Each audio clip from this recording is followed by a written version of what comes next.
الرحمن الرحیم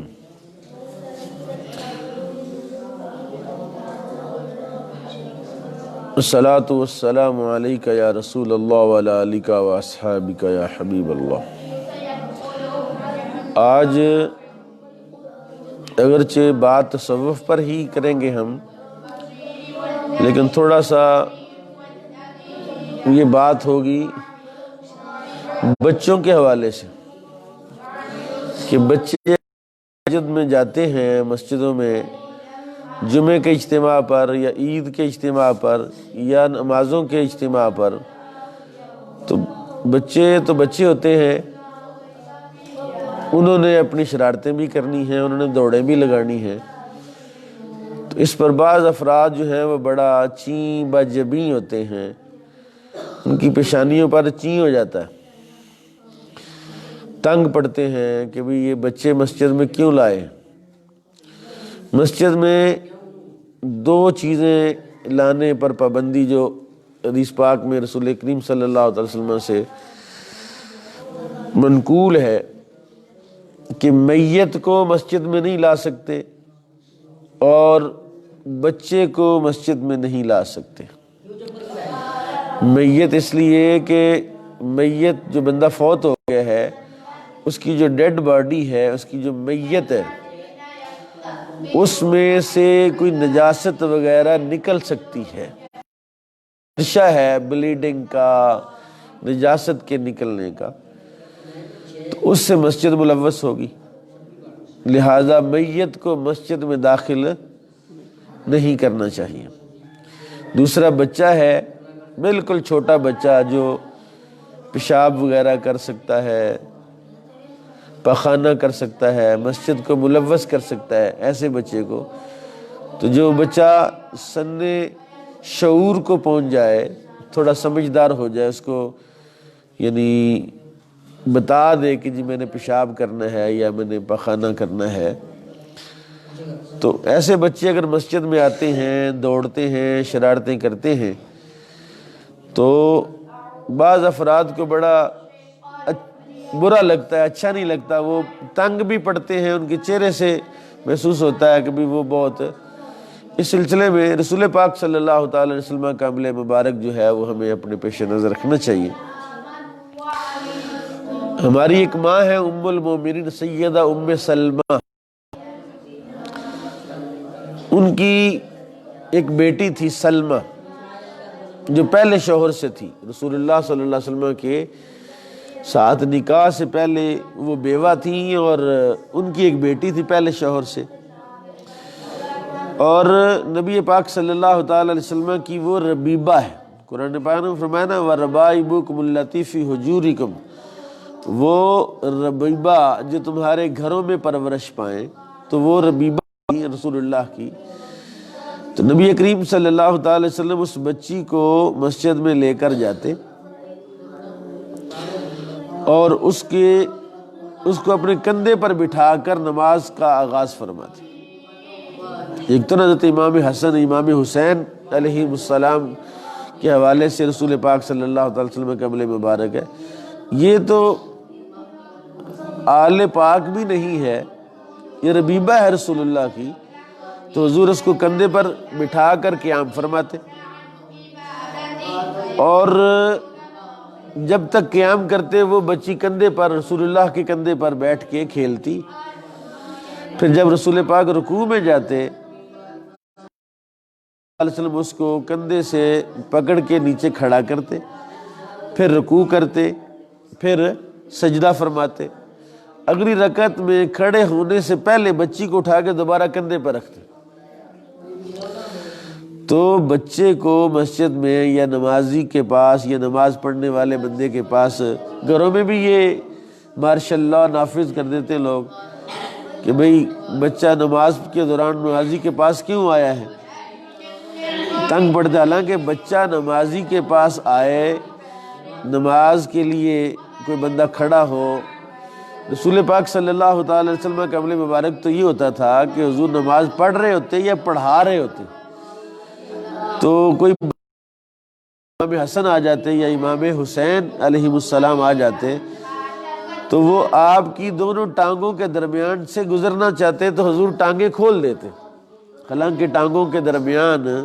حالت نماز میں فاصلہ کم سے کم ہونا چاہیے 4 انگل۔ ہمارے فقہا نے لکھا ہے، سیدنا امام اعظم ابو حنیفہ رضی اللہ عنہ کہ 4 انگل دونوں پاؤں کے درمیان فاصلہ ہونا چاہیے قیام کی حالت میں۔ اب 4 انگل فاصلہ ہو تو بیچ میں سے کوئی بچہ نہیں گزر سکتا، تو رسول کریم دیتے تاکہ بچہ اندر سے ٹانگوں کے درمیان سے گزر جائے۔ بچوں کا اپنا ایک ماحول ہوتا ہے، اپنی ایک ان کی فطرت ہوتی ہے، یہاں تک کہ رسول پاک صلی اللہ علیہ وسلم سجدے کی حالت میں ہوتے تو آپ اپنے پیٹ مبارک کو اوپر کرتے اور بچے بیچ میں سے گزرتے نا پیٹ کے نیچے سے، تو آپ اپنی باہیں کھول دیتے، کونی ایسے کر دیتے، بچے بیچ میں سے اس طرح گزرتے۔ تو بچوں کا مسجد میں آنا یہ اس بات کی علامت ہے مستقبل ہے، اور جو باتیں ہمیں یاد ہے کہ جب ہم بچے ہوتے تھے تو مسجد میں جاتے تھے، نماز میں جاتے تھے، شرارتیں بھی ہوتی تھی، ایک بچہ اٹھ کے تو سجدے میں گیا تو باقیوں کو اوپر سے سن مار کے دوبارہ پھر وہ سجدے میں چلا جاتا، اٹھ کے دیتے کنے مارا بھائی ہیں، تو پھر اس طرح کی شرارتیں اور اس طرح کی حرکتیں بھی ہوتی۔ بلکہ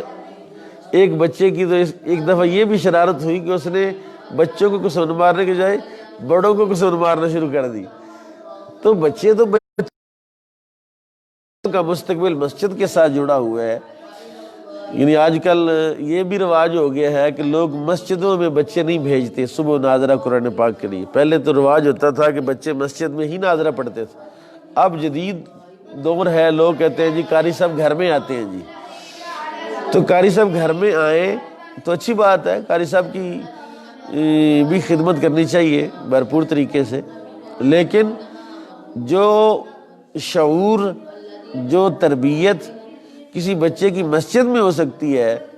مسجد میں جانے سے ہو سکتی ہے، جو مسجد کے رستے میں آنا جانا ہے اس پر اجر ہے، مسجد میں جتنی دیر بیٹھنا اس پر اجر ہے، مسجد میں جو اجتماع ہوتے ہیں، مثلا جمعہ کا اجتماع میں کوئی بچہ گیا ہے، وہ اگر صفوں کے درمیان میں پھر رہا ہے تو تکلیف کیا ہے؟ بچہ جو ہے وہ تو مکلف شریعت ہی نہیں ہے کہ وہ آگے سے گزرے گا تو وہ گنہگار بھی نہیں ہوگا، کہ اس کو تو بھی پتہ ہی نہیں۔ اس لیے بچوں کا مسجد میں آنا، مجھے یاد ہے ایک مسجد میں میں درس قرآن کے لیے جاتا تھا تو میں نے ظہر کی نماز وہاں پڑھی، تو وہاں پر ایک بچہ جو ہے نا وہ کہہ رہا پاپا پاپا، نبی پاک صلی اللہ علیہ وسلم کا مجھے یاد آیا کہ اگر نماز کے دوران، کیونکہ حضور کے زمانے میں عورتیں جماعت کے ساتھ نماز پڑھتی تھی مردوں کے ساتھ، جناب ابوبکر صدیق کے زمانے میں بھی عورتیں مسجد میں جماعت کے ساتھ 5 نمازوں میں عورتیں حاضر ہوتی تھی، اور جب عورتیں آتی تھی تو بچے تو ضروری آتے ہوں گے، ایسا تو نہیں ہوتا کہ عورتیں بچے اپنے گھر چھوڑ، بچے ساتھ لاتی تھی۔ رسول پاک صلی اللہ علیہ وسلم اگر کسی بچے کے رونے کی آواز سنتے جی تو آپ نماز کو مختصر کر دیتے تاکہ بچہ رو رہا ہے۔ تو وہ مسجد میں گیا تو وہاں پر ایک بچہ تھا، وہ دوڑے بھی لگا رہا تھا اور اس نے پاپا پاپا پاپا کر رہا تھا، تو میں نے سلام پھیرا نا دائیں طرف، تو مسجد کے جو صدر صاحب تھے وہ بھی دائیں طرف ہی تھے۔ جب میں نے دائیں طرف سلام پھیرا، بائیں طرف سلام پھیرا، ادھر کو منہ کر کے بیٹھا نا، تو وہ بندہ کے صدر کے یہ کی ہو رہا ہے، یہ مسجد ہے۔ مجھے بڑا عجیب لگا، اس نے اس انداز سے کیا کہ اگر اس کا واس چلے تو صدر کو گریبان سے پکڑ لے، بچے کیوں، وہ جو مسجد کا متولی ہے یا منتظم ہے وہ بیچارہ کوئی اس نے چنگی لگائی ہوئی ہے کہ جناب باہر اس نے کوئی کیا کہتے ہیں اس کو گیٹ رکھا ہوا ہے کہ کون آ رہا کون جا رہا، یا اس کو کوئی ٹھیکہ ہے؟ سب کی ذمہ داری ہے مسجد کے معاملات میں۔ اچھا مجھے بڑا عجیب لگا، میں نے دعا کرنے سے پہلے نے یہی مسئلہ چھیڑ لیا۔ جب مسئلہ چھیڑا، حسنین میں سے کریمین میں سے ایک بچہ جو ہے حضور کے سر پر بیٹھ گیا، یعنی سجدے میں سر سب سے نیچے ہوتا تو پاک نے سجدہ لمبا فرمایا، یہ نہیں کہ بچے کو پکڑ کے سائڈ پہ کیا، سجدہ لمبا فرمایا جب تک کہ بچہ اٹھ نہیں گیا۔ اس لیے یہ بچوں کے حوالے سے مہربانی فرمائیں، بچوں کو مسجد میں گنجائش دیں۔ اور جو بھی قومیں ترقی کرتی ہیں، مثلا ابھی اس وقت پوری دنیا میں ایک بندہ ایسا ہے جس کے بارے میں اچھے نظریات ہیں لوگوں کے، وہ طیب اردوان ہے، ترکی کا جو صدر ہے۔ میں نے زندگی میں پہلی مرتبہ دیکھا ہے کہ اس صدر نے استنبول کے اندر اعلان کیا اس دن تکبیر اولی پڑھے گا مسجد میں، میں اس کو ایک سائیکل دوں۔ چنانچہ کہ پتہ نہیں 300 یا 600 سائیکل جو ہے وہ باقاعدہ بچوں کو 40 دن کے بعد دی گئی۔ اور اب 40 دن بچے جو مسجد میں آئے ہیں، بچوں کو شوق پیدا ہوا یار مسجد میں جانے سے سائیکل ملتی ہے، مسجد میں جانے سے، مسجد میں نماز پڑھنے سے۔ تو جو ہیں، جو مالدار لوگ ہیں، جن کو اللہ تعالیٰ نے اس سلسلے میں اپنا فضل فرمایا، ان کو چاہیے کہ وہ مسجدوں میں اس طرح کے انعامات اناؤنس کریں۔ جی آپ سائیکل نہیں لے کے دے سکتے کہ اس سے کچھ چھوٹے درجے کی کوئی چیز ہے جو بچوں کے کام آئے ہے، جی کوئی بیگ، سکول بیگ دے دیں ان کو، یا یونیفارم دے دیں ان کو، یا ایک اب سردیاں ہیں تو سردیوں میں ان کو گرم سوٹ ایک دے دیں کہ جو بچہ 40 دن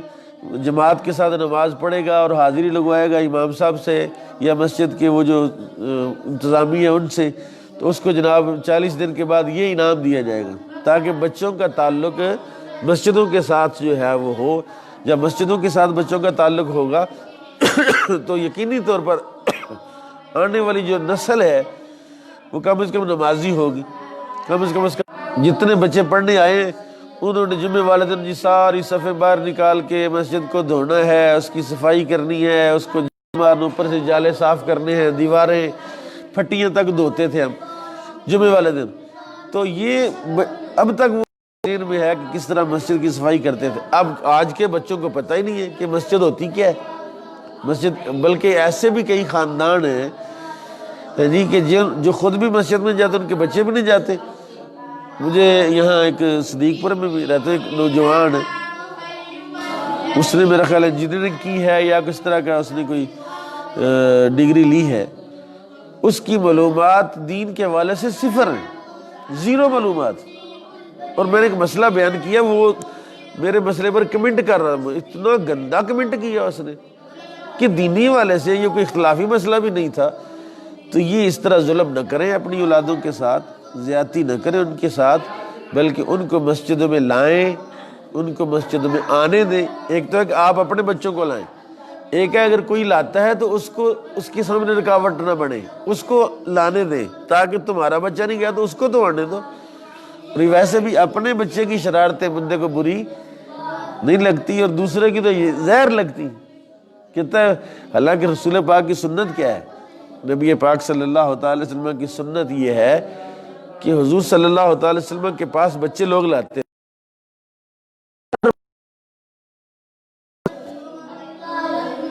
اور پھر کئی ایسے بھی بچے حضور کی گود میں پیشاب کر دیتے، بچہ ہوتا یا بچی ہوتی وہ گود میں پیشاب کر دیتی، رسول پاک پانی منگواتے، اگر بچہ ہوتا تو ایک ڈول اپنے کپڑوں پر ایسے ڈالتے، اگر بچی ہوتی تو 3 ڈول اپنے کپڑوں پر ایسے ڈالتے اور کپڑے صاف ہو جاتے، اور وہی کپڑے آپ پہن کے نماز پڑھتے۔ تو اس لیے اپنے بچوں اور قوم کے بچوں اور دوسروں کے بچوں، غریب کے بچوں یا امیر کے بچوں میں کوئی تفریق اور فرق نہیں ہونا چاہیے، بلکہ اس سلسلے میں تو میں سمجھتا ہوں کہ بچے جو ہیں ان کی شرارتوں کو، یعنی حضور نے فرمایا نا بچہ جنت کا پھول ہے، چھوٹا بچہ جو ہے وہ جنت کا پھول ہے۔ تو یہ جنت کے پھول ہیں، وہ بیچاروں کی نیکیاں کریں گے وہ اس کا ثواب اس کے والدین کو ہوگا۔ اس لیے مسجدیں اپنے بچوں سے آباد کریں، مسجدوں میں بچوں کو برداشت کریں، لے کر آئیں، نمازوں میں ان کو حاضر کریں، اور آپ خود بھی مسجد کے ساتھ تعلق جوڑیں۔ اس لیے یہ بڑا ایک اہم مسئلہ تھا مجھے یاد ہے کہ وہ جہاں میں نے ظہر کی نماز پڑھی نا، وہاں ایک بندہ کھڑا ہو گیا، جذباتی ہو گیا۔ اس نے کہا مفتی صاحب اللہ دا واسطہ جی، یہ لیکچر آپ ناروال کی ہر مسجد میں دے کے آئیں، ایک ایک لیکچر جو ہے یہ بچوں کے حوالے سے۔ بچوں میں جو بابے، مسجدوں میں جو بابے ہیں نا، وہ تو بچوں کو کھاڑنے کے دوڑتے کہ کھا جائیں اس کو، آیا کہ مسجد میں کیوں آ گئے؟ کہ مسجد کسی کے باپ کی نہ بابے کی ہے، نہ بابے کے ابے کی ہے، مسجد کس کی ہے؟ اللہ کی ہے۔ جتنا اس بابے کا مسجد میں حق، اتنا ہی اس بچے کا بھی مسجد میں حق ہے۔ اس لیے بچوں کو برداشت کیا جائے، بچوں کو مسجد میں لایا جائے، بچوں کی ایکٹیویٹی مسجد میں شروع کی جائے۔ مسجدیں